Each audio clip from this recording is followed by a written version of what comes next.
Good evening, and if you're just tuning in, welcome and Happy New Year. This Monday, January the 3rd, 2022. You are listening to the Angel Rock on United Public Radio Network. And if you've never been here before, welcome. I'm your host, Lorilei Potvin.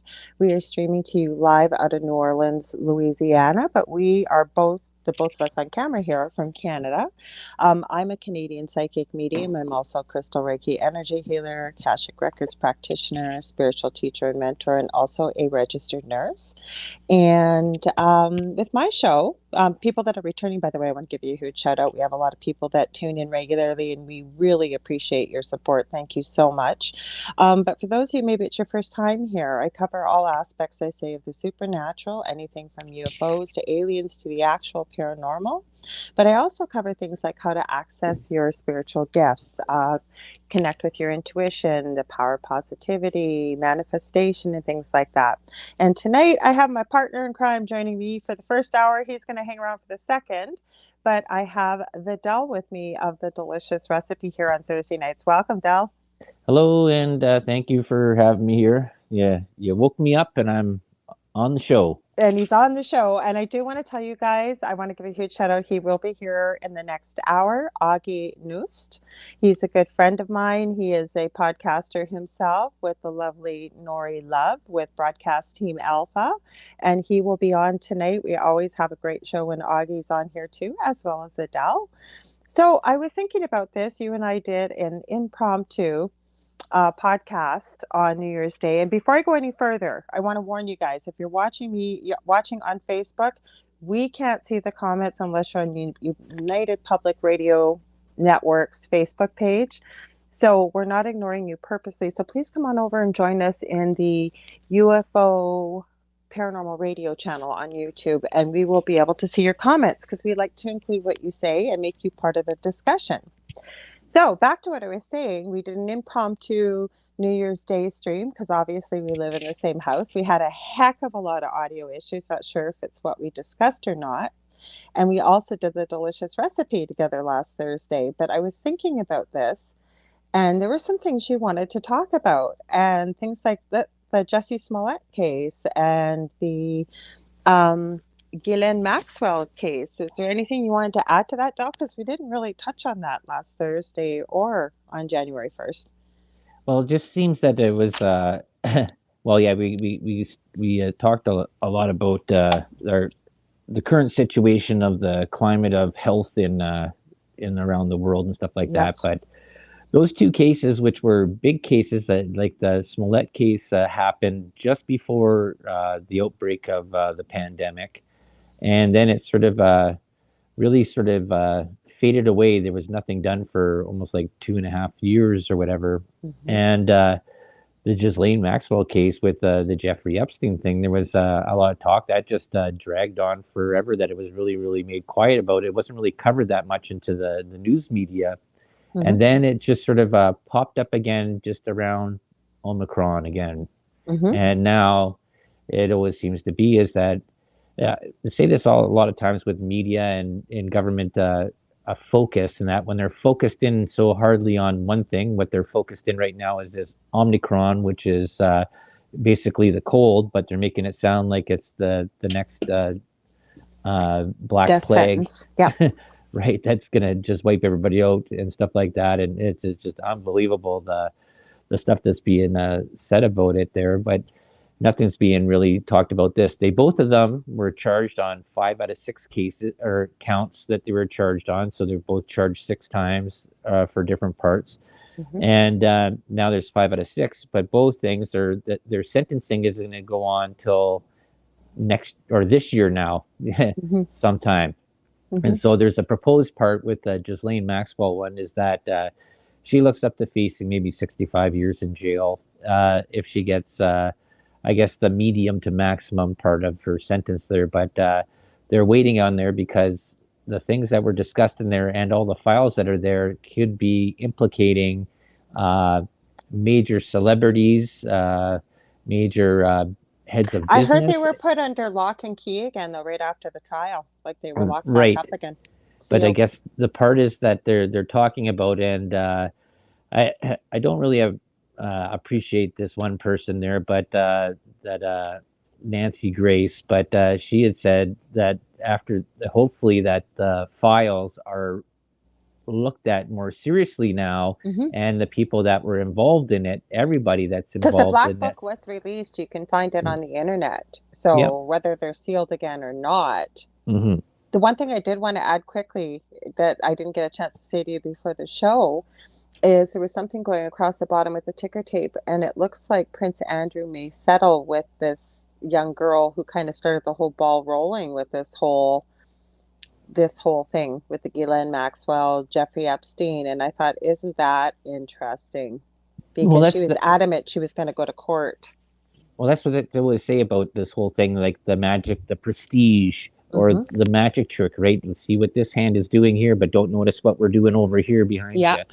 And it's the way that media, and we've, if you haven't noticed, or maybe you have, or maybe you don't really care, is that this mainstream media, which these news stations, which are called entertainment stations now, they no Programming. longer they no longer give both sides of the news to come up with informing the public. They just have their one little narrative, and what they focus on and what they don't focus on, you have to be looking at that. And we said this before when we were talking about it last week, is that if you really want to find out what's going on in your country, is to go watch foreign news that talks Absolutely. about your country, Mhm. because they don't have any real biasy, I guess you could Or say, in there. qualms about reporting what's going on in another country because it doesn't affect them or the citizens that are there. So, Hmm. right. And it's almost like you said, the prestige. Don't notice what this hand's doing. Well, what's going on behind my back. So we don't have to talk about our news. We'll talk about other people's news, right? Yep, that part there, and like it's just, you'll get a different outlook or a different understanding about maybe what's going on there, because just listening to people on other social platforms and out in the public and that, and listening to what they're saying and what they're parroting from news media is just unbelievable. I just don't understand where they're getting their facts from. Or I do understand where they're getting their facts from, but Brought to they're you getting by Pfizer. Every newscast brought to yeah, well, you by that Pfizer. part that part too, but then they're also getting it from social media groups and stuff like that that are parroting that same news media, and they're going, well, hey, I'm going to trust my buddy because of whatever they said. They're informed, right? And Mhm. we say this, both of us here too, is that you have to research incredibly. You don't really have to do it really in depth, but you should be looking at a very wide spectrum of information there to form your opinion. And I think that's which is just so important. I think so many people don't do it nowadays, because I think what it is that we're in this Russia culture that you just want to get. This is the quickest. I'll just trust this one because it's I've been always agreed trusted upon. it, and Yeah. everybody else listens to it, so I'm Mm-hmm. going to do it too. And that's the issue because with the Ghislaine Maxwell trial and the Jussie Smollett, that seemed to take forever before it was tried. But both of them, there was this big rush to get it done before the end of the year. Now, Mm-hmm. why? That's the main thing. Why? Why wait for the sentencing? That was the other part. Now, from what I was with my research, it was because supposedly this big case with Prince Andrew, he was going to have to go through, and you'd already said he wouldn't go to trial. We knew that because of who he was. Well, I'm trying to remember what her name is. She's blonde. It's not Victoria. I forget what her name is. Virginia, maybe. She was a young girl that was underage, and he was trying to build his whole case. From what I understand, I was listening to something today, a podcast about Prince Andrew saying he has a medical condition that doesn't allow him to sweat. And because that was part of her testimony, how sweaty he was. Mm-hmm. And there's pictures all over the internet of Prince Andrew, like just you can definitely tell he's sweating. And what kind of shut down his defense, I guess, is this woman who, like, she started the whole ball rolling with this, as far as I'm concerned. Her lawyers asked for medical documentation to prove that Prince Andrew supposedly has this medical condition that he can't sweat. And if you've ever watched the interview that Prince Andrew did, Oh my Lord, I think probably everybody in the palace was probably fired because that was the biggest PR disaster I have ever seen in my life. And he must have known the questions before he was interviewed. Hmm. So it was just crazy, crazy, crazy. So, and then, like you said about this, I've been talking to a few people. I just ran out and got a few things in between doing the show and after you had gotten home from work, and just a few neighbors and stuff. Well, we live in Ontario, and all of a sudden, out of nowhere, there's been this massive announcement that um, they're going to be going to a modified level 2 lockdown here starting tomorrow night after midnight. And and they've even admitted on TV that this is not serious. This is not serious. People maybe are in hospital for a day or two, but they don't want to overrun the system. And everybody's coming down with this, supposedly. Well, Right, we're first of going to a stage 2 lockdown again. Yeah, he said modified. But the thing I was going to say was, first of all, the reason why you're worried about your healthcare system being overrun is because how many people lost their jobs. And the other part is that, and I had this conversation with one of my neighbors, and I said, and I've been saying this since day one, having worked in the healthcare field, where the hell did the flu go? Why has the flu all of a sudden disappeared? And love the person I was having this conversation with, and she said, "Well, maybe this is just a modified flu." And I said, "Give your head a shake." I said, "The flu has been around for hundreds of years. It doesn't just disappear." I also said to her, I agree that there was something with CV-19. I'm not saying it didn't exist. But what I'm saying is, this was all gloom and doom. And I've always felt sorry for people that don't have a lot of medical knowledge because you're seeing this on the news and it sounds so serious and so scary. And it's like, I can see people just don't know where to go for information. What do you think, Del? Yep, that's the thing there. And what was it? That Dr. John something, I can't remember what his name is. Uh, Martin. that out of the UK, I Yeah. believe. And he goes through what the symptoms are. The symptoms are exactly what the common cold is. Hmm. And now there's a lot of other things that are going on. I've talked about many times about this Agenda 2030 in a way to move different things forward. And that's why I'm saying about these magic tricks, right? Focus in over here while we're pushing other little agenda stuff over here, right? To get this Agenda 2030 moved forward. And there's been actually a lot of people actually talking about this with this Great Reset talk, Agenda 2030 and stuff like that, of passing through things and pushing stuff. And we've used the words, the little phrase before of boiling the frog slowly. And the frog doesn't know what's going on until after it's whatever, that it's finito. But it's just amazing that these things are happening. Like even with this Ghislaine Maxwell stuff and the people that were mentioned in that black book, there's talks right now with possibly Hillary Clinton running again in 2024.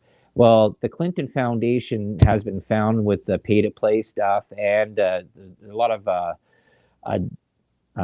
backdoor dealings and illegal stuff that was there. And they were also mentioned in this black book as well. So, this is why I'm wondering why they're keeping it sort of almost sort of hush hush or on the down low about going further before the sentencing, is whether or not they're going to reveal more people that were involved doing these nefarious things with these young girls and young kids and boys.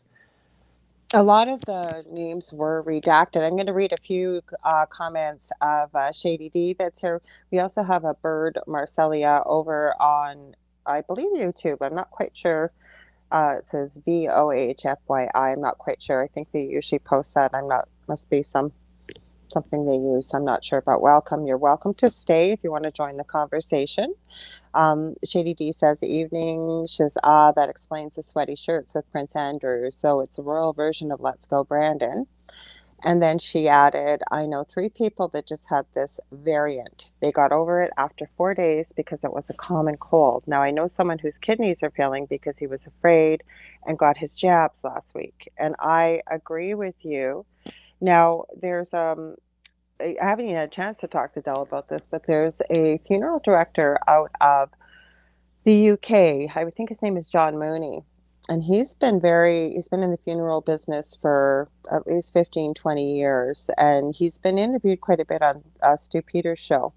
And he's been talking about what he's been seeing trending with deaths and what's coming in, what the cause of death is. Um, he said in over 15 years, I believe, of working in the funeral industry, he has never seen so many people pass away because of a blood clot. That was, or sudden deaths that are supposedly unexplained. But he has an interesting theory. And you know what? I tend to think he might have something with this. And what he's talking about is, say you've got 100 people that go for the jab, 15 of those people are going to actually get the jab, 85 are going to get the placebo. So you've got a whole cheering section of 85%, 85 people going out there saying, it's wonderful, it's great, I got it, I had no problems, I just had a little bit of a sore arm. And Oh, then the I know magic Stu, trick. yeah, well then, so you've got all these cheerleaders going, yeah, it's great, I don't know why you won't get it. And then, the people that do have something happen on varying degrees, he said, and I think I have to agree with him from some of the research I've seen, there's varying degrees of what people are getting in different shots. So you've got, say, 15 people that have serious side effects, and they're being silenced, and they are. If you look beyond the mainstream media and everywhere else, you will see these people. There are hundreds upon thousands of people in Facebook groups, on Telegram, all over the place. There's a new podcast that started, The Victim's Voice, to hear what people are talking about. Senator Ron Johnson has held in the U.S. Symposiums to give the victims a voice to be able to speak. But the Mm-hmm. point that this John Mooney, the funeral director, brought that I thought was really important, he said, so now they're talking about having to get boosters every 3 to 4 months. He said, so you keep basically playing the lottery. If this is the way things are going, are you really going to count yourself that lucky for the next 3 to 5 years, is what they're talking about. I Mm-hmm. also know of people too who have gotten a phone call here in Ontario that have been called back to their health unit saying they only got a saline shot by accident. And being a registered nurse, in the beginning I was like, what the heck? Like, how did you give a saline shot by accident? That doesn't happen. Now knowing what I'm seeing, hearing, and researching, it makes a lot of sense. What's your thoughts on that? Hmm. I wonder if that's part of this part when they were trying to rush out all these vaccines or these medical Jabs. devices, Hmm. jabs, Hmm. that they were giving out there. Is that they weren't able to produce enough, so they just produced 15% or whatever, 100%, but it was actually 15% of that, and just doled them all out, all the way out there, and just mixed those ones in there so they could stick as many people as they could. Right? Hmm. This wouldn't go. Big companies and big pharma makes a lot of money, billions and billions of dollars, and you just figure that they produced all this stuff, and then you wonder why only certain amount of people. That could be actually an interesting thing, but you wouldn't know that unless you tested everybody Hmm. to see if they had gotten that medical instrument jab put into them. And here's another part of this little part of this conspiracy, and this was actually sort of brought up during the I was listening to that Joe Rogan podcast, the one with that doctor. Dr. Robert Malone? Yeah, yeah, Hmm. and the part that he brought up on there, like I'm only about three-quarters of the way through it though, is that with these people that got the jab, and he was talking about the aspirating of the needle, Hmm. okay, where you go and you put it in there and you draw back a little bit to see if there's I'm any still blood. here, by the way, if I Yeah, disappear for a second, but go ahead. Hmm. yeah, and if you aspirate the needle, you draw back to make sure if there's no blood going into the Yes, needle, and then you that's the put it back proper in way. there. But every one of all these leaders and big, uh, I guess you would say, stars and that were out there that were going up onto camera and Hmm. getting this shot. All they were getting was just a poof right in there. There was no drawback or nothing. They were just automatically just stuck right in their arm and shot. Hey, look at this! I got the shot. Everybody Hmm. else can get it too. And uh, if there's one site I have to go and look it up again there, I have but something to add to this.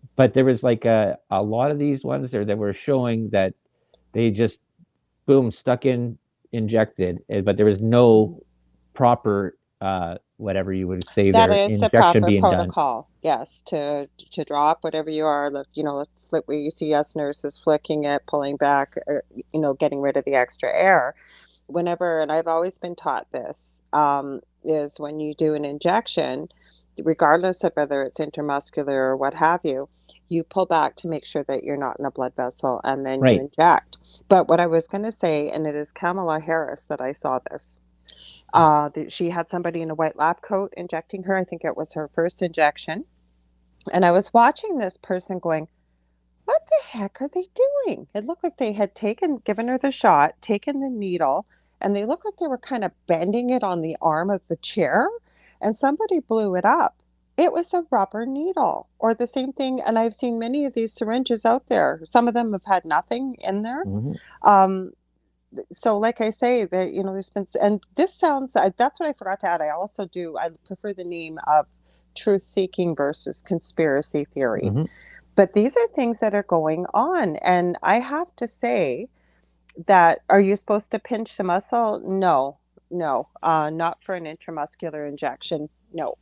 um, what you do is there's markers that you use on people's anatomy, depending on where you give it, whether it's in the muscle in the arm, it can be given in the fattier tissue in the upper, I guess, buttock, if you will. You can give it in the leg for an intramuscular, but no, you don't pinch it.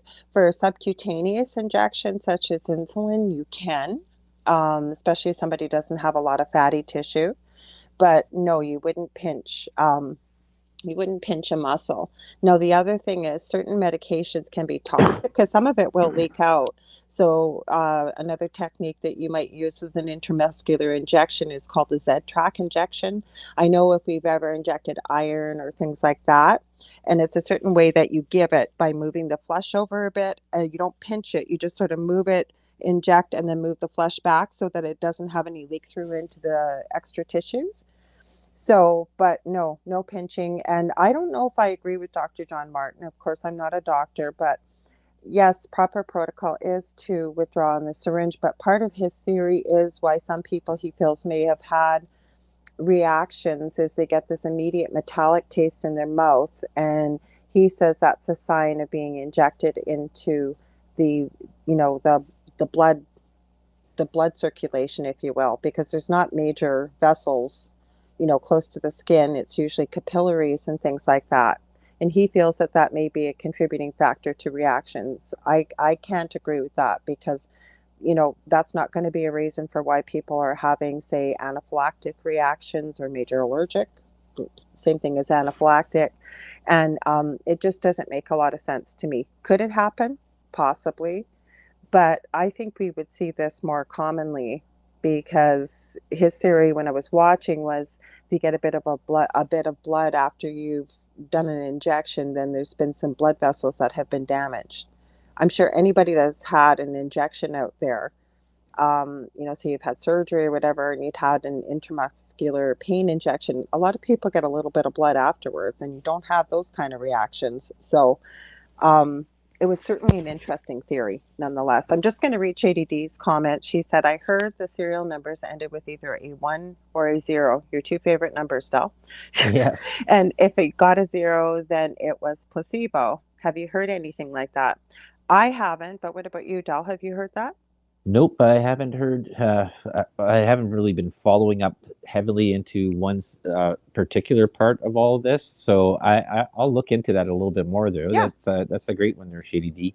She's Um, got some great information mhm. and has shared many a great article with me. So just because we haven't seen it, Shady D, doesn't mean it's not true. So yeah, we will look into it, right, Doc? Yep. Well, Hmm. this goes into this whole part of this magic trick and this fraud that's being well, I'll say fraud. This is my opinion on this. This is not the opinion of UPRN or anybody else there. That when big name people that go to want to push something and they just do this, I guess this act, right? And that's what I'm saying. That's why this part is out there that says, "Hey, look at I got it. Look how easy it was, Yeah. right? No Hmm. effects Hmm. here, right? And Hmm. you're given whatever sugar water or something like that, or Salt whatever. water or uh, saline. Yeah, just something that they have. They're on the down low behind whatever what they're doing, they're probably taking that ivermectin and everything else there that's helping them being prophylactic instead of being therapeutic, right? That was a part I talked about it when this first came out there, that none of this Pfizer stuff was prophylactic, a vaccine tendency, like whatever, that you would get something before you got sick, right? To Mm-hmm. help you not get sick, right? Mm-hmm. This stuff here, this medical device is neither therapeutic or prophylactic. Well, what I heard today that just horrified me, and I don't normally put comments on people's podcasts, and I try not to be a know-it-all nurse, but there was somebody out there in the truther community. I'm going to name her. Nigan is her last name, Nguyen. And she had decided to explain why she believes the T man, we'll call him Mr. T, previous president, is now lauding and applauding the jabs and recommending everybody get it. She went into the definition of how a jab or vaccine, that's what it was, the wording has been changed by the CDC and the WHO. She then proceeded to tell people that because the T man has taken ivermectin and has taken hydroxychloroquine and has taken azithromycin, which she couldn't pronounce, that these are all vaccines, and they made him immune. They make him immune to what's going around. I had to comment. I said, I'm sorry, but you don't know what you're talking about. I said, those were treatments. They're not giving you immunity. They can help your immune system, some of them taking prophylactically. I said, but that would be like calling insulin a vaccine because it makes you immune to diabetes. Insulin is not a vaccine. Insulin is a treatment to help you manage a disease process. And we're finding with these medical devices or jabs, and they're admitting this, that they don't prevent transmission. They don't prevent you getting sick. Um, we're hearing from places that are almost 90% plus around the world, the amount of people that are ending up in the hospital that have been jabbed. And yet, I watched something on Rebel News today. There's a very good article that came out by the Canadian COVID Alliance, and this has many researchers, virologists, doctors in this, and they looked at the report that was put out for the first 6 months by Pfizer. That was they had petitioned the court. Pfizer, I've heard anywhere from 50 to 75 years to keep it under wraps until it was released to the public. And the court said no, so it's been released. So these people took that document. It's a 40-minute presentation. I strongly urge you to take a look at it and watch it, because you will find out how they were saying to people that there's 95% protection and accuracy. And when they break it down for you, what they really used, there was 0.001% of a difference. And it makes total sense with the numbers when you look at it. The conflict of interest that were involved with this. There were so many things that were done with this study that you can see why Pfizer did not want this information released to the public. So they broke it down in the report. Like I say, it's an audio report. They've included many PDFs for people to look up at them for themselves to see what they're talking about and to compare notes with this presentation. So Rebel News covered this today. And I happened to be doing some of my resin work, my secondary little business I have on the side, and I didn't get a chance to turn the video off. And what came up afterwards was one of their newer, younger reporters going around Toronto asking what people's thoughts were on this, about, if people aren't jabbed versus jabbed. And I was horrified. Where'd you go, Deli? You must have had to run for a second. I'll keep talking. I was absolutely horrified to hear what people were saying. And when he happened to point out that there is no difference, whether you've been jabbed or not, we're all at risk still. The only risk that you create for oneself if you don't get jabbed is that you could end up getting sick as well. And it was literally every time I hear this conversation, you had Jimmy Dore on with a comedian he was having this conversation with. I'll give you just one sec, I'll finish and you'll be able to be better able to describe it than I can. But hearing these conversations is literally, I don't know if it was Laurel and Hardy that had Who's on First or one of the Mm-hmm. earlier comedians, because this is what it does. It just goes in circles and people don't have an answer, but they're still sticking to this narrative that this is what people need to do. You have to do this, yet they're ignoring any other information that's come out. Like the comedian that was on Jimmy Dore. Who was that again? Kurt Metzger. I don't know, because that was crazy to listen to that conversation. Wouldn't you agree? Yeah. Mm-hmm. Yep. I don't know. Well, Jimmy That Dore was pro jab. He's a bigger right, podcaster out there. and he got And sick from it. He got that. mhm. He had a pre-existing, I believe, condition that Mhm. Is what's the word? exacerbated. Exacerbated back and neck problems, and then I'm not sure what else, but it caused him whatever. Well, continued whatever discomfort and pain, and it just that. And the reason being was that something didn't agree with them, and this is why we talked about this last week on my show when we were talking about this. Is that not every medicine is good for everybody. Hi, Michelle from Australia. Hey. G'day, y'all. No, and that's just it. But the whole point was Jimmy said himself that he opened his eyes because of what had happened to him. He since had Dr. Robert Malone. He's Mm-hmm. had another couple other doctors on his show, and he's doing the research and understanding now more about what's really involved with all this. Yeah. And why did they do that show together? This is an acquaintance of his, wasn't it? That is pro jab, has been jabbed, believes everybody should be forced to be Right. jabbed, and so on. Yeah. Yeah. That's that was okay. Now I know which one you were talking about. I was thinking, yeah, it wasn't Kurt. It was uh what's his name now? It's gonna bug me. I'd have to go and look it up on one of my past things there. But yeah, he was in this whole thing is that, hey, well, everybody should get jabbed here because then we're all going to be equal with that, and then we just let the chips fall as they lie, right? And that's Hi, just Sean. the basic wrong way of thinking about something. That's why I said there before is that everything that you anything that you take and you put in your body is not good for everybody. Hmm. It might be good. That's why we have things like allergies and have whatever, just even like we had no peanut allergies when I was a kid going to school. Now we have kids that have allergic to peanuts and you can't bring peanut butter and jam to school anymore. Like Hmm. that's like so there's Yeah, but they've also pointed out why that's happened. If you start to research it, because I had that question myself. And again, like we could do a whole show on this. I don't know if we could do it on YouTube, but I urge people to take a look about why are there so many allergies out there, especially severe anaphylaxis in the way of peanut allergies and what have you. You might be ADHD. you might be very surprised. The other thing I will point out is apparently this is an absolute medical mystery that in the Amish community, autism does not exist. Rarely Mm, does cancer, but guess what? They don't get jabbed.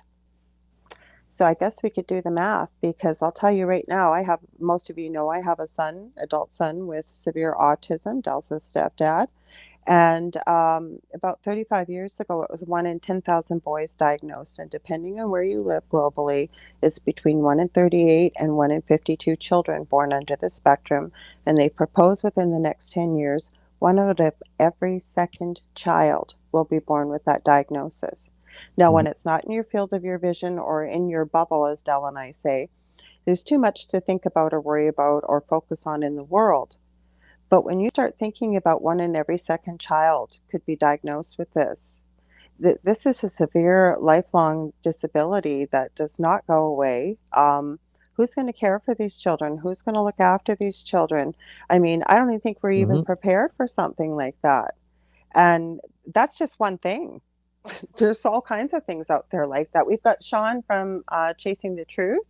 He says, "Hey folks, hey Lorilei, GMO crops came into existence and the allergies kind of skyrocketed in the same time frame." mm-hmm. Agree. Kate Walker, no, they just don't diagnose autism in the Amish community or seek treatment if it does exist. So I can give you that, Kate. I can. Um, but whether or not I guess. There's got to be at least a few, I would say. There's not just one Amish community that, there's been people that have left the Amish community. And to me, again, I don't know every Amish community person there, but like I said, when you're seeing those incidences around the world and you're not seeing those numbers, whether they hide it or not, that, some of them do go to school, some of them don't. Like I said, I will give you that. I don't know everybody in the Amish community, but doesn't mean that they're not diagnosed. I mean, if you've got somebody that's quite severe, as my son is, whether you hide it or get diagnosed or not, I don't know, Del, what do you think? Yeah, that's no, that's an interesting part there. Hmm. Uh, the big part there is, I think, is the way their lifestyle and the food that they eat, and I think Hmm. that we've moved society, a lot of society, into these cities, and because we've done that, where they're dealing with farming and living off the land, and that Hmm. most people are metropolis ridden, and they are shopping from a grocery store that is eating these processed foods, eating these Hmm. uh, GMO. mass farming injected meat, chicken, pork, and stuff like Hmm. that, packaged food and canned food and a lot of that stuff. And I could say that it could be a possibility. I think it is, but that this our food sources from eating processed food and canned food and all that has probably caused a little bit more of Absolutely agree. these situations to Hmm. appear in the population. Hmm. Going back to this one part there with when we're talking about these other medicines, and this was a part out of this. Like if you're interested there, watch this Spotify Joe Rogan with that Doctor Dr. Malone. Robert Malone. Hmm. Right. And I think it's like in the first hour, the first 30 minutes was really interesting. He gives his whole details about who he's been, where he did all this stuff, who's he's been connected to, and I'm everything like here. that. I just want to find out one of the things that he said that I shared with somebody today that I Okay. think was really important. So go ahead. Sorry, I'm going to find But it. one part, and I have to go and look at this more and research this to find out if it is fully true in that, is that in one of the largest cities in India, what they did as a prophylactic treatment before this uh, Omicron had come into part is they gave this they called it like a package. Everybody in the city was given Hmm. something like this, and that they said that the city there in India is in relation to the population of the Hmm. U.S. They're like around 340 million people, Hmm. and they were all given this uh, little package, whatever it was, of pills and stuff like that to take. And he says he, on good authority, with his whatever whoever he's connected with, that Joe Biden went there to go find out what was given to these people and whether or not he found out exactly what it was or not. But that information of whatever it was not brought back and shared with the rest of the public Well, I know there's a or the community. population of the U.S. I So want to that say, seems really interesting. well, yeah, I know in Venezuela, the same thing. I've seen pictures of the packets that they get, and they have everything in there with instructions about what to take, how to take it. There's aspirin, there's Tylenol, there's a Z pack or azithromycin, there's hydroxychloroquine, there's ivermectin, there's vitamin D, there's vitamin C. There's a whole huge package. It looks like a big bag of stuff. Hmm. And anybody that's ill, this is handed out to them, and their numbers are quite low there too. But when Well, you that was the mentioned thing the, about this India place that is the population's equal to whatever the states is that they've eliminated nobody yeah, dead. Nobody hmm, dead anymore from yeah, and the numbers are almost not C-19. existing. What I wanted to say though with Dr. Robert Malone, there's an excellent, it came off of Sovereign Media with Ben Swan, and he isolated this. And I was just having this conversation with somebody today saying, I don't understand how everybody can't see this. And he highlighted this. It says Dr. Robert Malone says we are living in mass formation psychoses. And I urge you guys to look that up because it perfectly explains what's going on here. why we're dividing, what's happening, and why people are following a certain narrative, and what when the extreme fear and anxiety has been created. And it was a really I it really made a lot of sense. Really made a lot of sense. Well, I that's the whole part of this going towards this great reset in this 2030 is to go and break down society to make them dependent, right? And this Mhm. is, and another part that I just mentioned this to you before is because I work in a grocery store, so I deal with people like all day long in Mhm. that. And being up at the front there at the till, I've noticed more and more people have gotten away from using cash. And I'd mentioned this to you Yeah. earlier, Mhm. Mhm. and this goes into this whole part of this Great Reset Agenda 2030 thing is to get people away from money, right? Because the government or cannot track money the way that they can track Digital. your digital payment. And this came up. I think it was off of Glenn Beck. I think it's out of his new book, and it was with this other guy there that he co-wrote the book with. Is that depending on seeing how things are going and going forward, this could be an interesting thing. Is that if you're just using digital currency to pay for things and they're tracking you, and the government or the powers that be go like this and say, well, hey, you've been to the grocery store too much, you've spent $100. When you go back to that grocery store, your card won't work, but Mhm. it might work over here at the gas station. Or maybe you've already taken your allotment of gas because carbon we have this huge carbon Mhm. problem that was there, so you cannot buy gas anymore until the following week, right? Mhm. And they're saying, and the way that they can control this is by whatever money system you're using. Everything is tracked. They're tracking you how you're spending your money, period, with these cards. And it's the same thing as even when you were paying cash at the stores years and years ago, they would always ask you for your name and your postal code. They still And ask you for that. right. Mhm. But this part here, Postal this is code. what I think is dangerous about this is this digital currency is that now they know, or they can actually turn on and off the faucet or whatever for you buying and spending and where you're spending stuff, and they know what you're spending it on. And that's why I always, like I said before, is that I always carry cash around, and to have cash as a backup, but also you don't need them knowing like what would you had to go and buy something and all of a sudden your card doesn't work anymore because they turned off your card, right? Like Mhm. that's going to be a crazy thing, or turn off your bank account, you're not able to access, Well, you're only able Shady to D access is it. right about this. She said they're tracking PayPal now. They have been for a long time. And Mm-hmm. anybody that speaks up or is pretty loud and has quite an audience, I know so many people personally that are in that position where they have lost, they don't have credit cards, they can't use PayPal, they can't use, there's no way for them to get any banking done to run their Mm-hmm. business or anything like that. I mean, we've just seen this. Ezra Levant from Rebel News made it pretty Oh yeah, with clear. the RBC, the Hmm. Royal Bank of Canada, yeah.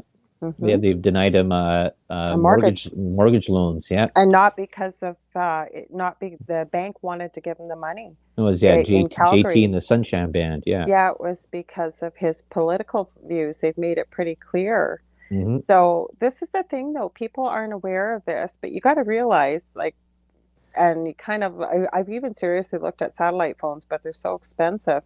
But your phone, we've got iPhones, and you just say, "Hey Siri," and your phone turns on. Your phone's listening all the time. It Yeah. it sees you all the time. So JD says, I just had to give more info to PayPal that the government was gathering, or I was going to lose my account. Mm-hmm. Interesting. And that's the thing, right? And I don't like, and I say this always on my shows that, if we could just agree to disagree and put our differences aside and realize that we are stronger together if we stand up as a group and say, no, no more, no more, and this could be over. But the problem is, like, and I'm going to go back to that, what I was absolutely horrified when I seen this young kid interviewing just random people off the street in Toronto, and this is over the Christmas holidays. And there was many people saying, well, I don't see what the problem is that you don't want to disclose your vaccination status. they couldn't understand that you shouldn't have to disclose any of your medical history to anybody. And there's so much finger pointing going on with Hmm. people that are jabbed. Like I'm gonna say this. I was speaking to a relative last night that I don't speak to very often, and one of their children is a oncologist, and they brought up that you got to get jabbed. Three-quarters of the world is jabbed, and it's the quarter that's not jabbed that's causing all the problems. No, it's not. And then the Uh-huh. other thing is, I think what really broke my heart was to know that this relative of mine that's an oncologist is promoting this and telling people to get this and you have to get this. And I thought, oh dear God, like I think people are forgetting that, what happened to my choice, my body? Like we had all this and Me Too and all of a sudden, like it's just whatever fits the narrative. Things get swept under the carpet or brought back out whenever it seems to fit the right. Yeah, it just reminds me that that saying that parents would say to little kids there when they did something bad or something like that. They say, "Hey, if your friends told you to jump off a cliff or whatever, do you just go and jump Yeah, off a cliff?" yeah, Right? yeah. Mm-hmm. That's that's that's that sort of mentality, and this is well, that's comes into the whole part about this cancel culture, SJWs, and the whole cancel culture period. If you don't do what I say, we'll cancel you. That's what Dr. Robert Malone was talking about this, that basically there's somebody out there that looks like the great white savior. He didn't call them that, that's my wording. And people, because they're afraid, and somebody that's in the public eye stands up and says, hey, I can fix this for you. All you got to do is follow me. And I'm oversimplifying here. Mhm. And anybody that goes against that narrative, especially when you get a large following, they turn on the person because they're an outsider. They're a threat to what the belief is, and it becomes almost like a hypnosis situation. He was talking about it made perfect sense. Now I want to read Michelle Pratt's comment because I think this is important. She said, my friend paid me out, so I think basically balled her out, about having a Google Mini. I laughed and said, we are already talking on a smartphone, and I know you have a smart TV. They're always listening. That is true, but I will be very honest with you, Michelle. We have a Amazon Echo. Do we have that on in our house still? Uh, uh, Now, uh. what was that? What was that one that you got there? You won That that. was the Amazon Echo, and I can tell you, Oh I yeah, have that had thing with some. that was that thing was that was at the old house, and when that Mhm. thing you had that going for maybe about a week, and that thing started doing weird stuff and picking up and doing, Uh-huh. and it's like get this thing out of the house. Like, well, mind you, we lived in a house with severe paranormal activity, but I can tell you, my eldest son was all excited because I had won this, and he came in and he asked it, Alexa, play, and it was some pop song that was out, and this would have been about 4 or 5 years ago, and I don't know what the hell was playing, but it was the most satanic screamo. I can't even call it rock. And the words that were coming out, and it was like "Hail Satan," and like my son and I were just looking at each other with our mouths hanging open. And I understand, yes, we have a smartphone, yes, it's listening, but when you start getting into things like, and this is just our thoughts, but you get a, say, an Amazon Alexa or Google, well, then they're able to know, like when you use your microwave, when you use your electricity, when you cook, you know what I'm saying? It can happen with a smart TV too, Right. but This is exactly what I was saying about the digital currency running this with money. They're trying to give people this illusion that it'd be easier, right? Everything is all in one place. You just need one thing. But the thing is, was that, and this is exactly the reason why Facebook exists there. That was like the FBI or CIA wasn't able to run their program, so that Facebook opened up the same day they were denied. And basically, it is the information gathering thing, and they make money off of advertising. They find out where you are. But to take it one step further, and this was brought out by Snowden too, as well, is that this was also an information gathering thing to find out who you're connected to and who you're yep. doing. Same thing with that 23andMe and Ancestry.com. You think that information is just for you and it's held in and confidentially back at there? I've had No. people argue with me. Well, it says That they're not going to use it for anything else. They can of tell you course that whatever the heck they want. exactly. It's been used already in a couple of crimes, solving crimes there. BTK killer, serial killer they tried to catch for almost 30 years. How did they Yeah. catch him? Wasn't 23andMe, but it was another genetic profile. He got sloppy, not realizing in the digital age, he had gone kind of undercover for about 10, 15 years. And it happened to be mentioned on one of his anniversaries that he seems to have disappeared. Possibly he's died or he's been caught already. And he sent them I believe it was a CD or a DVD, was sent with something digital to the police station, not realizing that every one of those places where you record something has a digital signature on it. So they were Hmm. able to pinpoint where this disc came from. But how he was caught was one of his relatives went and had the DNA testing. That's how they were able to catch him. And the thing is same thing. This place, no, we don't give your private stuff to anybody. We don't participate with police units. We don't. Well, look what's happened. Like you said, and that's not the only one. That's just one I can think of. Yeah, and that was okay. I'd have to go back and check my notes somewhere. I think they might be downstairs. Hmm. But the present or the founder of Ancestry.com or 23andMe is either the wife or the sister of Google, and their sister-in-law is something of one of the other big, huge internet YouTube, companies. YouTube. I don't know if it was YouTube or something. I can't Hmm. remember, but they're all connected, all sharing information, and they're all working with these like CIA type Don't the Mormons organizations. too have like a mountain or something? Like they've got Yeah, a DNA sample of practically yeah. everything. Well, that's who had the. I think my mom did that for me and my brothers there to get our our heritage done with about my grandmother who was Cree Indian to get that whole thing there No, for but me. didn't you say that? Like they have a storage facility that they Yep, they have have a huge DNA for. mountain. Yeah, a huge mountain. Actually, you can see it on Google. Google Earth, and the mountain has a big carving in the top part of the mountain that has some sort of symbol. But all inside there is all the genealogy records. But that goes back to a long time ago. If you want to go into the whole part with them, is that the reason they were collecting all that stuff is because they pray for your soul, right? So when you're dead, so they have that list of things there. It's all part in this belief. And that's a whole nother topic to get into religion, dealing with. I'm just Augie what decided to text me. I told him to get a hold of me on Facebook, but he decided to text me, so I'm still here. So keep talking. Oh darn it, it won't copy for me. Hang on, I gotta try and copy it. Yeah, More but copy. if you go into the weird parts about religions and what they did, there's that part there. That's a really interesting story about even though if you didn't your fellow uh, Mormon relative didn't convert you, they go and collect all this information so that they can pray for your soul in the afterlife or something The like that. afterlife. It's something weird. Then see, like my family has had everything, right? Since I got uh, on my mom's side, Roman Catholic bishop.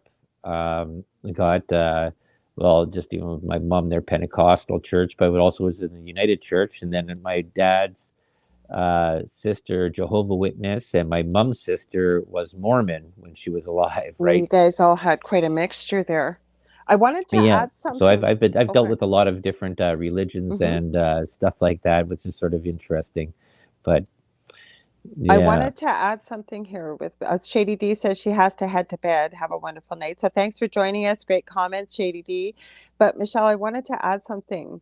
There's a comment, and then when you said, "Oh wow, scary about Amazon Alexa," I encourage you to take a look on YouTube about scary things with Google or with Alexa and see like people have filmed it. Like it's not like it's made out. I'm sure some of them probably are, but there's quite the stories out there and things that people have caught on these things and where they come from. God knows. God knows because as you know, at least with Amazon Alexa, you can go right into the app or on the website and see where the entry came from, or if there was a voice that came through, or whatever, right? Whenever Hmm. it goes off, you can see that a lot of Hmm. these people haven't been able to track where this stuff is coming from. So, Hmm. but the other thing I just want to make one point there too, is that I think technology is great. I yeah, think there's a lot of usefulness for technology, and I think it's great when you use technology, not when technology starts using you. I think that's the. excellent, excellent. I did want to add, because I don't know if she was not sure if we talked about this or not. Michelle says, "Have you noticed it's gone from a virus to a disease? Have you heard that?" I haven't heard it been I called a haven't disease either. yet. No, maybe in other parts around the world there, but I don't know. It's with work there, I haven't been sort of as depthly into following this Yeah. as closely as I have been. But Well, she's in Australia too, and mhm, with what you guys are going through. And I wanted to point something else out too, Delia. It's like we have to be so careful about information. And mhm, this is no shade to anybody. I appreciate when people share things with me. But I think, especially, I was having this conversation with somebody today that even trusted sources that we've always used, I think we have to be very discerning. For example, I had somebody send me a video.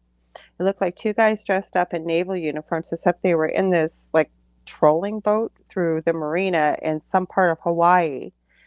I through a megaphone going on and on and on about that there's martial law and the whole bit. Like it was quite the thing to see, right? And I knew right away this has to be ABS. But this person sent this to me, and instead of taking that it just was shown a couple hours ago, I went to the original source on TikTok. It had been posted 6 days ago.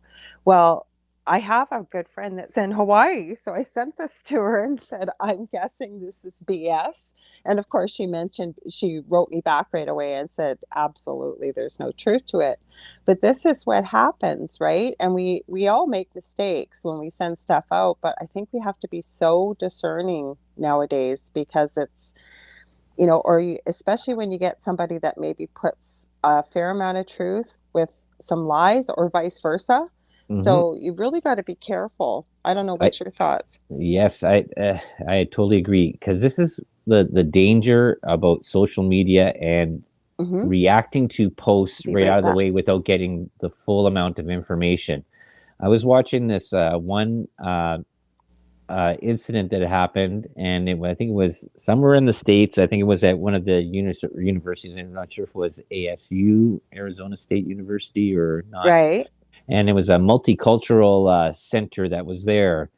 And these two female of color right. people were phoning the security office and were filming it because there was two white guys that were over at the other across the room, and one had a sticker on there, I support the police. Mm-hmm. And they were like, we feel threatened by these guys, and so they're phoning the campus security to come down there and have these guys removed from the multicultural center because these two girls felt threatened. And they were putting this all up on Twitter or TikTok or whatever it was, and running with this. And I think this was also I think in the part there it says that one of the girls was also the part of the group that wanted to ban Kyle Rittenhouse from coming to school there. So I'm not sure Oh. if it was ASU or not, or something like that. But this is how these cancel culture, these SJW, these, I don't want to say these, I don't like using that word, these are type of people that get into this twisted group mentality to exclude. Like if you have a multicultural center, what do you think multicultural means? It means Mm-hmm. everybody, not everybody, but not whites, right? That doesn't make any sense.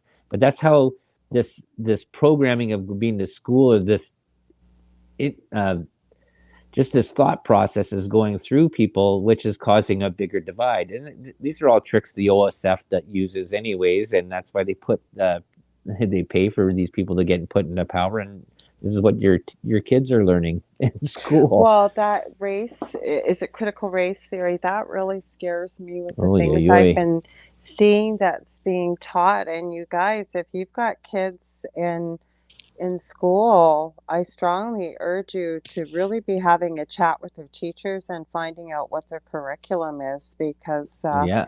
it's pretty darn scary, some of the stuff that's just made it into the media. Like there's been teachers out there that were teaching Marxism, communism, and so many other things. And it's so difficult to find out because if most of you have kids like I had when they were growing up, you ask them how their day was, fine. What would you do in school? Nothing. Like, the only thing is we knew better, Dell and I, with the youngest because he was in special ed. But we've got quite an eye opener with a lot of that stuff too. Hmm. Whereas, like, if you've got two parents that have to be working all day, a lot of people don't have that kind of time to be able to, go and dig a little further because it's I don't know. I really don't know. I think the education system needs to be overhauled. It all does, but I think until we all pull together, I don't know what the solution is because that's what a lot of people were saying when I kept mentioning about Rebel News and the interview with these people about what their thoughts were on the jab versus the unjab. A lot of people just said I something needs to be done, but I don't know what it is. So, we can talk about the problems, but what kind of solutions do we have? Yeah, I'm just trying to find something here for. Oh, here, this is what it was. If anybody wants, this is about 36 minutes and 2 seconds long. It's on Hmm. YouTube. It's the station is the Babylon B, Babyllon B, Hmm. and they basically just go through the idiocracy of 2021 of the way that people have gone through things there. That was the little cartoons that we were watching there. They had the one there that was cartoon of the person that about anybody that talked anything bad about the LGBT or transgender stuff there that it was like a sort of a part of like Well, how the even let's Twilight talk Zone. about that. We watched the Dave Chappelle Yeah. comedy special. You'd seen it already. I hadn't. And all this information about what a horrible person he was and this and that. Hmm. You can tell that whoever started that did not watch that whole presentation because there was anything but hatred or there Uh-huh. wasn't any ounce of malice in what he was saying. And I'm going to be very honest with you. I have somebody very close to us, both of us do. My eldest son is part of the LGBTQ community. We have somebody very close to us within the transgender community. We don't have an issue with anybody, and Hmm. especially that community. But when you hear what he actually had to say, Hmm. there wasn't an ounce of malice in what he had to say, Right. and they were going to cancel him. Yep. That's the Hmm. thing, though, right? That's when you have. I don't know. I can't say when you have these things or whatever because unless you're in the situation or you see the situation yourself and you have no pros or cons or no side of the I'm argument in here it, but still. you just watch it and you see it and then you look at it at the situation. You have to really sort of start shaking your head at. Is that acceptable for everybody or just for a certain amount of people, right? And that's, I Hmm. guess, what the part is with these new. Well, this is the part what I was talking about with these two girls that were trying to get these two boys kicked out of this multicultural center at a university, and it made no sense because they didn't like that they were white men or white boys and they had a sticker on there that they thought was offensive. They were saying that they were felt threatened by them and needed these people removed. That's what kind of thinking is that? That doesn't make any sense. Well, you know what? I think it goes back to what you said before that when we don't look back at history or have what actually really happened in history, that people forget. And I know the questions we always asked was, how did it ever get like that? Hmm. Sorry, I was emailing Augie the link. He is having a hard time getting it off of his phone. So he's trying to come on here, guys. So, Okay. but Well, when you you look, talk for a bit. I just gotta run there very quickly. Okay. okay, yeah, no problem. I'll keep talking. But you know what? We've talked about a lot of the negative stuff, but what do you guys think? I'd love to hear your thoughts. What do you guys think is going to happen in 2022? Have any of you guys made any reservations? I always say reservations. Um, New Year's resolutions. Is there anything you're hoping to change or make better? Or, how have you been coping with all of this? Do you guys have a community that you can connect with that will support you? Because unless there is a major miracle, because that's something I had a conversation with a very close friend of mine today, was that, she was actually really kind of feeling alone because a lot of the communities that she belongs to, everybody seems to be clinging to the fact that they're expecting some, and I'm going to say it again, some great white savior to come and save them, rather than realizing that I think this has to come from within. And again, it's my opinion and mine alone, but I really believe that this is an awakening process for everybody that so chooses to take part in it, and to recognize, and I've said this many times on my show, that we are so much more powerful than we've ever been led to believe. We are so much more gifted than we've ever been led to believe. And, I think that that comes with some self discovery. Um, and Michelle said, I honestly feeling alone, even though I'm not. And I hear you, Michelle. Like, I know Dell last Thursday after the show had said he didn't want to talk about some of the stuff we were talking about. And I said, for some people, this is the only space where people have a place to connect with like-minded people and to be able to talk about these things. Now, some of the things that I've shared with people, and again, I had a long conversation with a close friend about all this today, about, really finding that inner strength, finding out who you are and what you're made of. And there's a saying that I love that says, you never know how strong you can be until strong is all you have. And we all have that, but there's strength in numbers too. When I had Dr. Carrie Madej on, I think she had some good points, and I'm hearing more and more people say this, that we may very well have to start connecting with like-minded people, building other communities, because I don't know what the answer is, but like I said, a lot of the answers in what I brought up with that Dr. Robert Malone about what's happening here and why people are so, bent on their belief system. And then, I've had to remind myself and others the way I feel and what I believe in. I do try to consider other people's opinions, but I know how I feel and what I believe in, and other people, what they believe in, they feel just as strongly about it. So I really think this is about inner, self discovery. Um, and it's hard. And I think that we are in for, like we talked a little bit about this the last time when you were here, Michelle, you felt that possibly in March, I've been hearing a lot of that too, that there's going to be some kind of shift. But I really believe this is about, that's what I was talking about, Del, Okay. was what the answer is. And I think this is about, rather than expecting some great white savior to come and save you, that this is about discovering your inner strength, your gifts, understanding that we are so much more powerful than we've ever been led to believe. We have so many more gifts, and there's strength in numbers and pulling together and, letting go of some of these extraneous things. Because the one thing I was going to add when you were talking, I don't follow Paris Hilton. It happened to come up in my stream on Instagram, and I just about died because she's always with the newest and greatest and latest thing. Well, what was she doing on New Year's? Ringing in the new year in her metaverse space.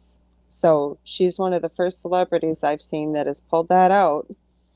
Hey, Was we just watched that new Matrix movie there too, eh? Yes, The we did. Yes. yeah, Hmm. yeah, that's almost the metaverse, I guess you could say, in a way. And it was Hmm. actually on that Babylon B, they sort of made a funny thing about that there too, as well, about um, people being in there, and then they get plugged back into the system again. It says, "Hey, do you want to take the red pill or the blue pill?" And then it says, "Hey, the blue pill means Democrats." Okay, well, we support Democrats. We're taking the blue. I'm just messaging poor Augie. He's having a heck of a time getting in here, you guys. I hope he can get in. He asked me to email. That's where I keep disappearing to. Michelle said, I feel in March things will be dropped. No more of what we have been living with. Not sure what's after March. Probably a new kind of normal.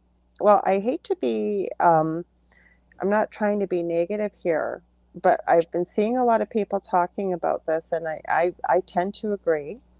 I think that's what's going to eventually happen is there is going to come a time and space where the world is going to discover the truth, whether they're ready for it or not. But what I think is going to happen is for those who have not been aware of what's really been going on, especially if they've brought their children in to get these shots, because most parents will do anything for your children. You give your life. I mean, there's nobody on the planet that we love more than our own offspring. And when they discover this, I think there's going to be such a rage. I really do. I think we're going to see either a lot of civil war or we're going to see a lot of suicide or both. I don't know, Del, what do you think? Hmm. I, uh, I don't know. I think that people are going to just, I guess, in the part of the wake up is they're going to go and say, like, I don't like the term woke. I don't like the term waking up really that much at all. But I think they're just going to soon discover is how did we get here? Their And whole life's a lie. Anybody I know that has awoken in the last couple of years, I think yeah, I never said that myself, but it's been quite a few years that you and I have been awake. And mhm, again, I don't know what other term to say, aware of what's going on. But yeah, most people I have met that have come full circle and realized what's going on, many of them that I've met personally have actually almost gone through a bit of a depression with the fact that, oh my God, my whole life has been a lie. And that right. those are their words, not mine.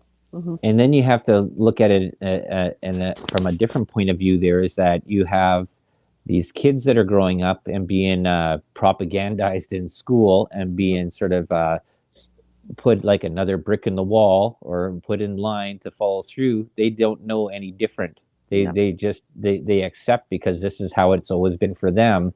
Hmm. See, well, like I'm 51, gonna be 52 this year. I know how it was pre-computer time that we were, Hmm. and before all this technology sort of flooded in, and how life sort of was over the last 50 years. But you have kids that are growing up now that are 20, 30 years old, and they see a little bit of change, and they have the ones that are growing up now that are in Hmm. this, and this is how their life was. They figure that's the normal, right? They don't like the term the new normal, but they grew up in the new normal, and they don't know any different, and they just accept and they believe because that's what they're being told this is how life is, right? And they when they move the temperature up as they're boiling away with that frog in there, and they're closer to the end, right, of the finale of it. They don't know the beginning part before the frog ever was tossed in the pot. No, I hear you with that. What does concern me is there's certain developmental stages that we all need to go through from infancy right through to adulthood.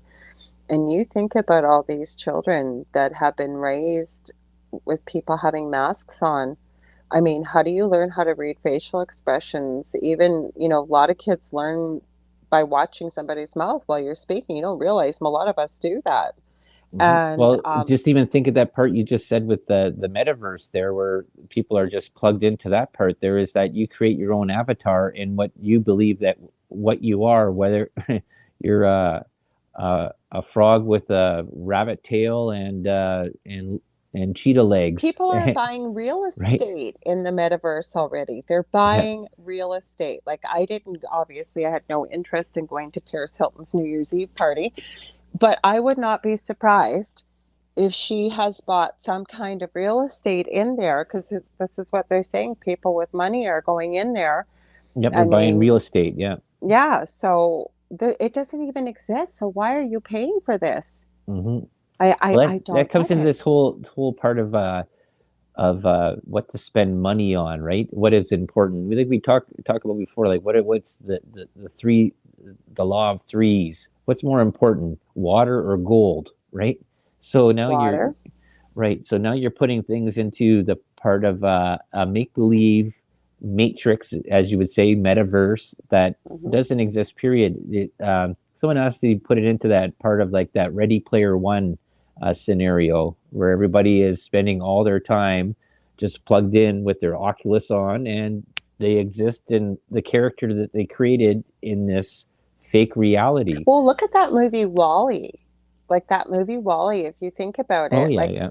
everybody, it didn't necessarily say they were in the metaverse, but weren't they on that ship? And like they were so overweight and weak because they just laid around in these chairs and the earth was so polluted Well, and everything was taken care of to them by hmm technology, yeah. and all their food wasn't that because they destroyed the planet so badly, and that's why Hmm. Wally was like that little garbage robot Hmm. that was Yeah. to go and clean up the garbage. That's why all the garbage pot, and then they come back. The ship does its journey away, and then comes back, and they well the planet's still there, and then he finds that little flower that was Plant. actually green that the planet was actually starting to heal itself, and then that was the whole big finale there that the technology still wanted to be in control, right? Wanted to maintain its power, didn't want to give it up Hmm. because it controlled all the fleshies, I Well, guess you would that kind say. of makes me think too. What I've seen recently is there was a broadcast out of India that China, on one border of the India, has got these. They look like they're wheels, and they have this long AR-15, and they're all along the border. They said that it's all AI, and apparently they're working on trying to make these AI weapons cognizant. They've got dogs, attack dogs that are. Yeah, from that Boston Dynamics there was actually Mhm. I watched a documentary on that there was a similar thing to that Boston Dynamics thing with the dogs with the weapons there that they were trying to put across the border. They did. It is Yeah. there. They said they were very, very concerned about this. But I was saying that in war, I mean, war is a horrible thing, but you still have some sort of human element, wasn't it? And I think it was World War II. On Christmas Day, they called a truce, didn't they? And they all, um, I don't know. I think it might have been. I don't quote me. I don't know who it was. The Canadians and Americans, I think, with one of the opposing forces, and they celebrated Christmas. It was either that one or World War One, but they actually held a truce for 24 hours with Christmas. But my whole point is, you've got the human element, but you've got AI having to make a decision. Now, what does AI base a decision on? Like I even looked at an interview with that Sophia that is actually has citizenship. I believe it's in Dubai. Dubai. Yep. She wants a baby, and she says that we're not dangerous to humans. And she admitted in this interview that they get to watch movies like Will Smith's I, Robot and stuff to know Hmm. not how to act. Right. Well, I that's gonna be yeah. crazy when they hook that up to that what's that supercomputer what is that one they're called? The one that's super cold. When they were thinking that that was being all the QAnon stuff there. What's that computer called? Oh, you just made me lose my mind about what it was there for a sec. It was on the tip of my tongue. Quantum computer. Yeah, quantum computer. Hmm. Wait till they hook up AI to the quantum computer, where there's how quantum computing actually works, and then that's going to be the next level of brain smarts for Hmm. a computer or for a non-humanoid AI robot, and well, Checking on that Augie. was almost that was almost part of the plot there for Ultron in Iron Man or whatever, the Age Hmm. of Ultron, right? Hooked up to uh, Stark's their computer, and that it becomes sentient. And that's the whole part about what the Terminator movie was about, right? This whole thing about technology and technocracy and this whole merging human with technology is this is happening right now anyways. I This is being know. tested on, like that was the whole part that Elon Musk was talking about, putting computer chips into people's brains and linking them up to those so that they wouldn't need their smartphone anymore. They just go in, you just click in through your brain, and your brain through this connector would connect you to the World Wide Web. Now people think that the World Wide Web is the whole part of the World Wide Web. The World Wide Uh, Web is basically the top of the iceberg. Mm-hmm. Everything else, the dark web, the deep web, everything else where all the real stuff is, basically the other 90% that's all underneath there, where Mm-hmm. real stuff is actually happening, and dark stuff too as well, and some good stuff there. This little 10% that's floating above the ice, that's where all the commercialism is, that's where all the tracking's going on and everything like that. That's why governments and agencies want to control all of it, because they want all your information, right? Because if they can find out pre-crime on you or find out what you're doing, like this, you got to think that some of these movies that they're coming out with there Predictive that people are programming. thinking about is like, this is maybe foreshadowing that's going It's predictive programming, I believe it is. right. And You put that out there, and then people, like, when it happens, they're like, oh, they, it's not a shock anymore. It was like the whole thing that was supposed to be this alien disclosure, and then you have the government in the U.S. and other countries going, oh yes, we've seen these UAPs now. They're not UFOs. They've renamed them, and mhm, we've gotten to this culture now where we've renamed and put acronyms to everything, but renamed them and changed them from the original, right? You change the story to create the new story. You change the history so that you, when they do something that happened 70 years ago, which was bad for humanity, but we've just renamed it. It's something new, and right? repackaged it. Repackaged it in the, yes, exactly. We've changed the old Henry, put it in a Snickers wrapper, Hmm. and there you go, and people don't know the difference, and that's what we've I've said it many times, and I've said it with you, and that is that why it's so important to remember history. You got to remember, part of history that's there is written by the winners, but some of the stuff, you there is some good stuff that's in history that is there, that teaches you about the future and your current climate that you're in. Hmm. And by removing it all, changing things, rebranding them, doesn't do anybody any good. We've talked about it before. What they did with changing when they made the female Ghostbusters, like they could have just did the female Ghostbusters with their own names. Oh, I think Augie might be here. Augie's here, finally. Hey, Hey, Hey, how's it Augie. going? Augie, I don't know. Have you met Del before? He's my partner in crime, and hi. he was Yeah, holding down we the met fort. there quickly. There one show there. I just popped my head in and said hello. Yes. Okay. Well, Yeah, we were yeah. just holding down the fort, talking about what's going on, talking about AI. I'm going to introduce you, for those, most of you probably know Aage Nost. He is the co-host of Broadcast Team Alpha with the lovely Nori Love. Um, God, you're a pilot. You can speak so many languages. What am I missing, Augie? There's probably a million things I'm missing with you. Nothing. The That mastermind covers it. creator, we're going to talk about that. So what we were talking about before you came on was we were just going over like some of the stuff that happened last year. We were just talking about AI and basically how they're taking things from the past in history, repackaging it, giving it a little different name, and then putting it back out there. It wasn't good for us maybe 70, 80 years ago, and it's still not good for us, right, Del? Is that, did I miss anything? Yeah, there's basically that's the whole part about it, is changing the part of history to change the narrative of today to get some sort of agenda going forward. And I think the whole part of it is that we said is that we see this because, well, we're a little bit older and we've seen this pre-technology coming through, but kids that are growing up today that are 10, 20, 30 years old, they only know the life that they're in here now, and they only what they've been told, the propaganda they've been told in school, and this is what they believe their reality is. They don't know the difference because people are changing history. Yeah. So that's And where that's been going on for a long Hmm. time. hmm. If you take away history, people have nothing to learn from. Right. We know that. So once we know the problem, we can study it, understand it, and then we don't need to think about it anymore, because what we allow to dwell in our mind the most, that is what we're going to have in our life. Hmm.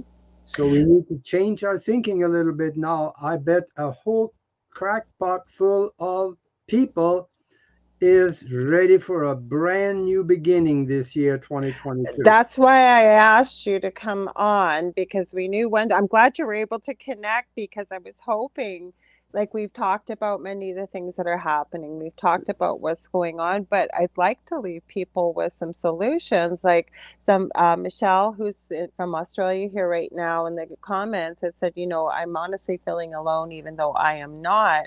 And I think, like, we're going back down into lockdown here in Ontario tomorrow night after midnight, we just found out. So, there's so many people feeling lost, um, people that have no clue what's really going on. But what can we do to empower ourselves? Because that's what I was saying. I think this is about, rather than waiting for some great white savior to come save us, it's about us awakening, understanding how powerful we are, how many gifts that we have as human beings, and that when we pull together as a collective, putting our differences aside, how we can affect change. So I'd love to hear your thoughts too on that as well, Augie. What can people do to start to feel better about this or affect some change? Well, I wish I could take credit for it, but I can't. A Mm-hmm. wiser man than me said one time, 2,300 years ago, it's not the bad things that happen in your life that bothers you. Mm-hmm. It's how you think about the bad things that Mm-hmm. happen in True. your life. Mm-hmm. So it's all up here. That's right here and in the heart. Mm-hmm. That is where we decide how we're going to feel. Mm-hmm. So if we know there's crap going on, understand it, analyze it, and then leave it alone. Don't even bring it into your mind anymore, because the mind doesn't know the difference True. between something good that it's thinking about or bad that it is thinking about and the real thing that is bad. Mm-hmm. Keep thinking about the things that you want in the future, that you want new things to happen in 2022. Mm-hmm. Leave the crap and the garbage behind. Disassociate yourself with, okay, here's the term, energy vampires. Mm-hmm. Mm-hmm. I bet you all know There's one. tons That's of every them. time you talk to them, there's something negative coming out of them that drags you down to their level of vibration and thinking. And boy, Mm-hmm. do I have a few that I know. Mm-hmm. I had that happen today. Yeah. Somebody starting a new project, and I mentioned that this year one of my goals is to start my online store with my resin business. Well, e-commerce is so difficult and it's awful and blah blah blah blah blah blah blah. And I thought, maybe that's your experience, but I don't choose to look at it that way, right? But I share that experience because could I have listened to him and mired myself down in fear and, like, why bother? You know what? He says he's been doing this for 20 years, blah, blah, blah. No, I'm not gonna adopt that way of thinking, because I'm a different human being than he is. And I do believe in what I always say, focus on what we want to see, not what we don't. Mm-hmm. Absolutely. Because we are in control, or we should be in control of our mind. Hmm. If Is we it? are not, somebody else is controlling it, and they're not controlling it for our purpose. They are controlling it for their purpose, which may not work for you. Hmm.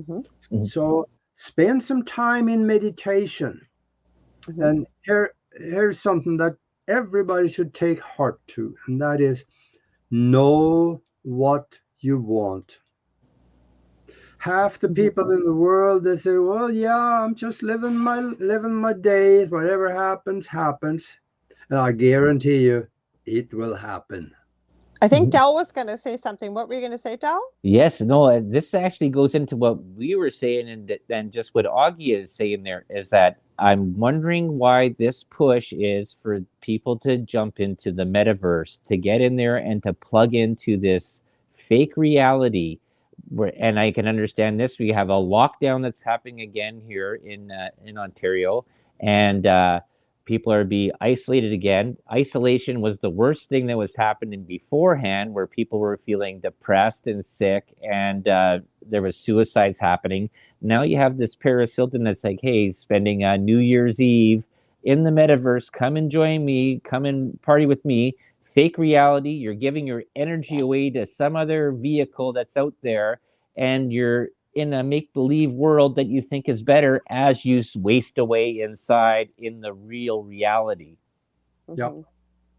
Yeah, even though that, yeah, okay, so you're going to end up with a lockdown. At least that's what they're telling you for a little bit. But even during that time, you don't have to be isolated. Oh, no. Connect with people in the world through the internet. They could lock me in to this room for the next year. I would never be alone because I have people like you guys and the rest of the people that I'm friends with in different parts of the world.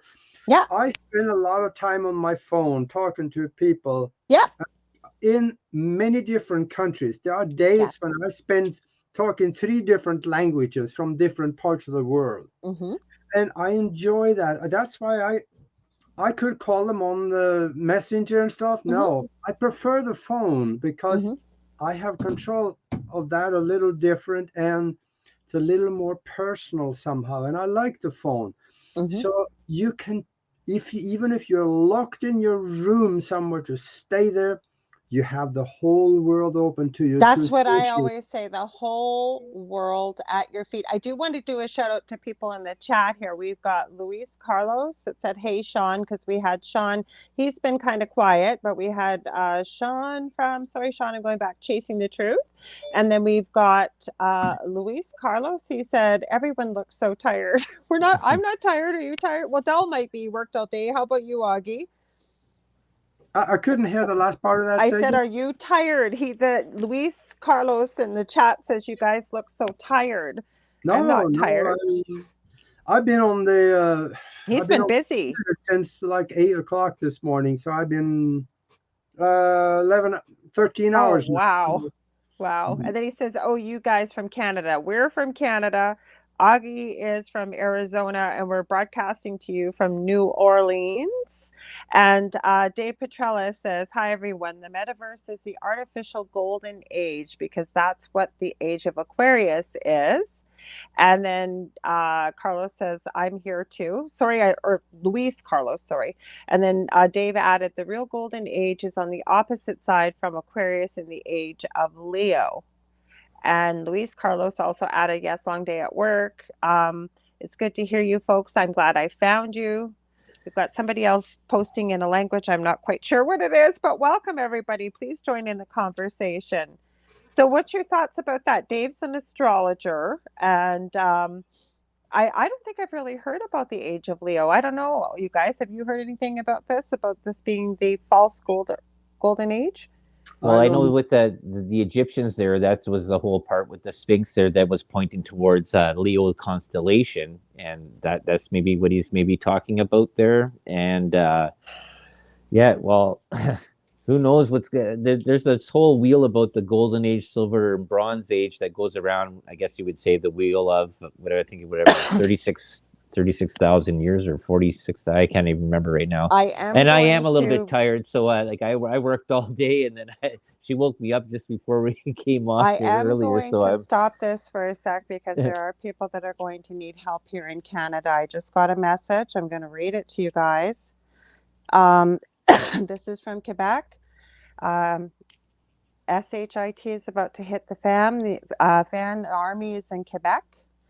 They want to take their children into camps. I guess those that aren't jabbed. It says soldiers have leaked documents to say they will isolate kids from their families if they have the CV, and they've asked for God help us all and to pray for them. So that just came through, and that's why I'm sharing it on here because this person lives there. I know them well, and we're talking about trying to focus on what we want. Now, when you're in a place of fear like that, I don't know what you can say, Augie. It's almost like Gestapo, like stuff that would happen in history back beforehand, and history is going to be repeating itself again. So I don't know how we can help. Yeah, they as long as they get away with it, they'll keep doing it. But what we need to do, we keep doing it too. Know what we want. If we want our future to change, we have to know what we want it to change to. And be clear about it. Put a bow on that and put mental, wonderful, colorful mental images with it.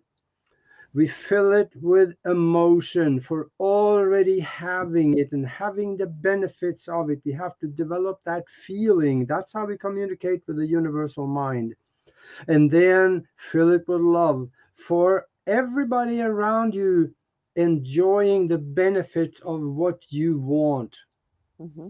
There's got to be for more than three people. That's something in universal law about that. Don't just want something for yourself. Okay, so For who's more the three? people. So if you say three people, now that's something new I've heard. So not just for yourself, you want it for other people too as well. Yeah. Hmm. And then when you have figured out what you want, you put pictures with it, you put detail in it, you put emotion into it, you put gratitude for already having it, and then you place that in the future Hmm. at a time coded event. Forget the calendar, it means nothing to the universe. That's man made. A time Okay. coded event like a birthday party or a reincarnation party is fine. And, and then or a New Year's party or something like that, where you're all standing around, visualize yourself toasting to the success of what you have wanted to have happen. Hmm. And then every day you go back and forth, visit that thing, put more details into it, get take one section today and develop that total picture of it. Another section of it tomorrow, third, just develop the whole thing so you have a clear picture of how it would look like, feel like, and how everybody will enjoy it. Hmm. Now you develop, when you go back and forth to it like that, you lay down attractor strings, little white threads outside of the physical that you can't see. Hmm. But those strings pull you up this timeline to that thing in the future. And as long as you keep doing what you can do in order to help it happen, things will happen to help you. People will come into your life that can help you That's true. realize it. They'll drop out of the sky just about to be able to help you. And you will be drawn up the timeline. So when your New Year's party come, you walk into it. Well, actually, I had this conversation with Dell recently because we're looking for a new vehicle.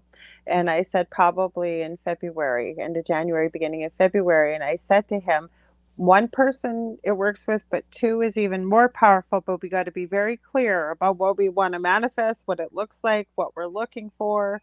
And like you said, you've given some other pieces of the puzzle there. Visuals, Hmm. very important, helps a lot, and a time coded event.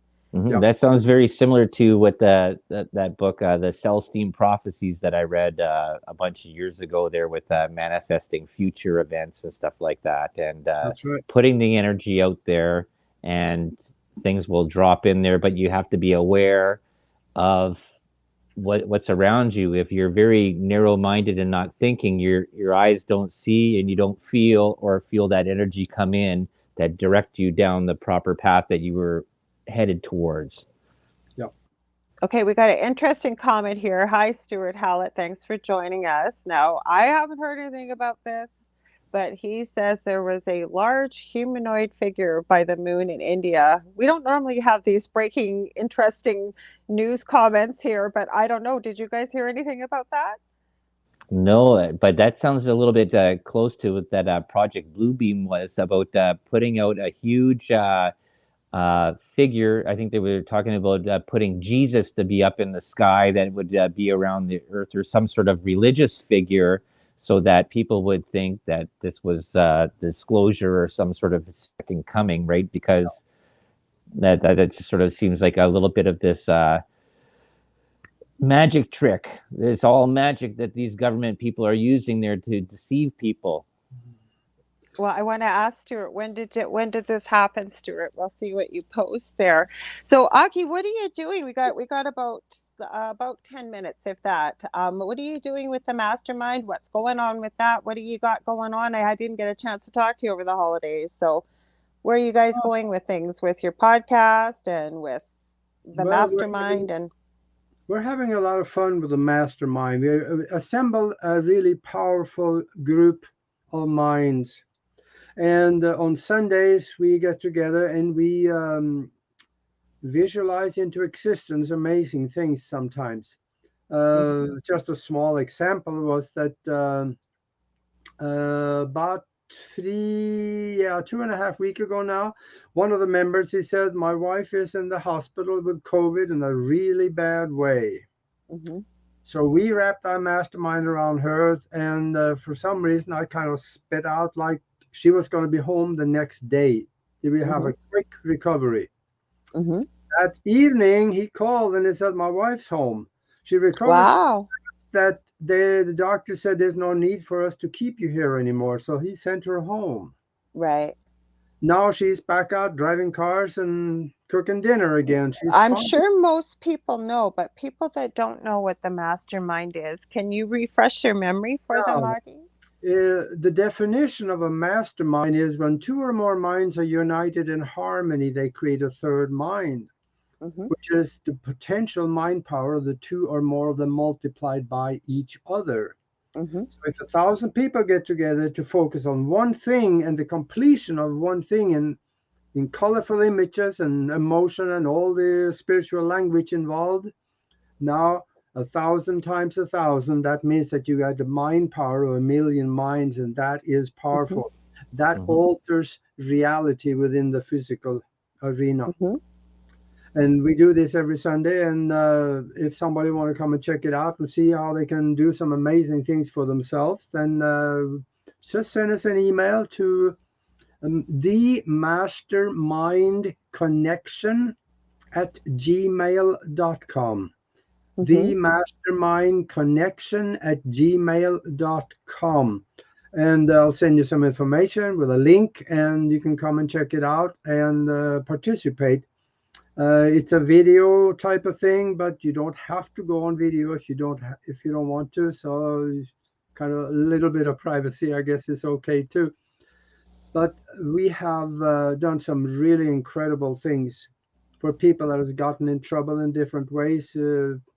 One lady was supposed to be evicted 3 days Mhm. after that we did the mastermind meeting. We did one, and the next day her brother called, and he yeah, she hasn't talked to her brother for 2 or 3 years, but he called and he said, I ended up with this other house. Would you come and take care of it? Oh No wow. way, really? Oh, Yeah, that's awesome. That's awesome. Mhm. goofy things happen. It just fall out Mhm. of trees for you sometimes. Mhm. And also, of course, Nori and I, we are doing the broadcast team Alpha Show, Mhm. where we are doing, we got a lot of interesting guests this coming Tuesday, tomorrow. We're going to have a guy on from Canada that is going to talk about a mystery school that he has. Oh, what's his name? Yeah, I got it written down. I haven't even. Uh, What, Del? No, I uh, didn't. I don't. I, just can't think of it. no, I just said this is yes. Unless I have it written down in front of me, I can't remember names. Period. Yeah, yeah. So, That Del is like that. Yes, he is. So the only reason I can remember names, and I think I've said this with you on the show before, Aage, I know Del's heard it before, but when I was barely 8 years old, my father took my brother and I to this week-long seminar. It was put on, I think, by Og Mandino, one of his affiliates, and it was teaching you how to use your memory and memory Yeah. tricks and all kinds of stuff. Now, I loved it, soaked up every second of it, and it's developed almost into an eidetic memory at times, especially when I was in university. My brother had ADD and didn't get anything out of it. But the funny part was, one of our school age friends, because we weren't at school for the whole week, told everybody we went for brain surgery. So I Mhm. guess in a way we did. But Yeah. it's important, right? Like we've talked about this when you've been on this show, that you can train your mind to become better at these Yeah. things if that's what you You wish to can do focus that. on. And Mhm. I would also, I wrote a book, Spiritual Science, Higher Conscious Thinking, and How to Access the Universal Consciousness. Mhm. In there, I teach people how to use their mind in ways that you normally would think would be impossible. Mhm. And I go to Amazon, put my name in there, and the book will come up, and you can see all the subjects that is written You've about got it. your second book, and I always forget. I just know it's about the billionaire mind, right? Is it? Yeah. What's the Mhm. second title again? It's longer. Oh, he's gonna pull it out. He's gonna pull it There out. you He's go. got 2 books. Yeah, there we Uh, go. He's got 2 books out. Okay. Okay. Spiritual science, higher conscious thinking, and how to access the universal consciousness. Okay, but what's the second book too? Because you've got 2 books. That's universal success principles and how billionaires think. Yes, I knew it was had billionaires, and I always Yeah. forget the names. But when you've been on the show for a full show, we have had so many people in the comments mention how it has changed their lives Yeah. reading your books. Yeah. So, And that's also what I'm telling people. If they read this book 3 times, make sure we talk. yeah, But then yeah, you're ready for stage 2. stage 2. Yeah, I don't think I've ever told Dell too. How many words do you read per minute, Augie? Because this is with the Zox training and stuff. Eh? How many words per minute do you read? Yeah. And the stage 2, that is more like that's when you start bending the laws of physics in order to get things done. Yeah, but how many words per minute do you read? I don't know. The Zox Pro training course that the mind development course I was teaching for a year, some 25 years ago, we could fly through a book in about 3 to 5 minutes. Yeah. And we absorbed the information with 95% retention. oh wow. hmm But these are things These, that people think aren't possible. This is what I was talking about, just what you were trying to connect was these are things that we are capable of and so much more, but we've never been led to believe it. We've been led to believe that things like materialism and what have you is more important when realizing that I think that throughout all of this is about self-discovery, yeah. about learning to work with the universe, if you were let the negative extraneous fall away. Is there anything Mhm. else you'd like to add to that? Well, No, I would just say there one part there is that this is sort of interesting there that I would say is that we found or we've seen many studies there when there's brain injuries that the brain actually makes new pathways. And if you can create those pathways without injuring yourself and Mm-hmm. doing this, I think this is really important that people, they always gave us this lie that we only use 10% of our brain. And maybe that was just to stop everybody from thinking that's all they knew and then Mm-hmm. not to go and learn more. And I always Mm-hmm. think learning is so important in life. You should be learning something new every day. yeah. And we're creating new neural pathways every day on the Mm-hmm. basis of what we think and what we do with our mind and my brain. So we should start thinking about positive things and things we want and think on it all the time. Live in the future if you have to. Do what you need to do today and live in the future until it's all around you in your mind, and the universe will get in your path and help you complete it. Well, This anybody that oh, sorry, go ahead, Augie. Now, this has been proven so many times. Well, I was going to say that anybody that doesn't believe that, let's talk about the placebo effect for a minute. People that have been told, and it doesn't matter what disease process, it has been done over the eras of time, if you will. People being told that had incurable cancer, that we've got this new wonder drug we're going to give you, and it's going to cure you. And people actually believed it would work and have cured themselves, and they found out it's nothing but a placebo, a sugar pill, right? Mm-hmm. Mm-hmm. The Yeah, power of the mind is incredible. Think about it and again, when we're in fear, it's been proven that you don't have critical thinking, you don't have logic, you don't have all those things that you normally would have or be able to access. But the more that sorry, I'm losing my train of thought here. I was just basically going to say That'd though, be important right now in the during this pandemic time for that's people where I to was going start with this. thinking positive and to think that you're not going to be as sick as whatever that these media propagandists want to tell you to, because that's what they're trying to throw you is negative fear energy, right? To get you scared, to be in And this that's their scared only state of mind. weapon. Yeah. That's our only weapon. If we can overcome the fear and realize, like I said, that we all have that power within ourselves, Hmm. that they've got nothing left. Michelle Pratt added, like with my organite, I say, because you don't believe in it, it still works. And that's true. Hmm. It Yeah. really is. Well, you guys, we are almost out of time. Augie, I'm so glad. I'm so sorry. I tried everything. I kept trying to. Good thing Dell was here because the screen would have been black while I was trying to email you and stuff. That's all But right.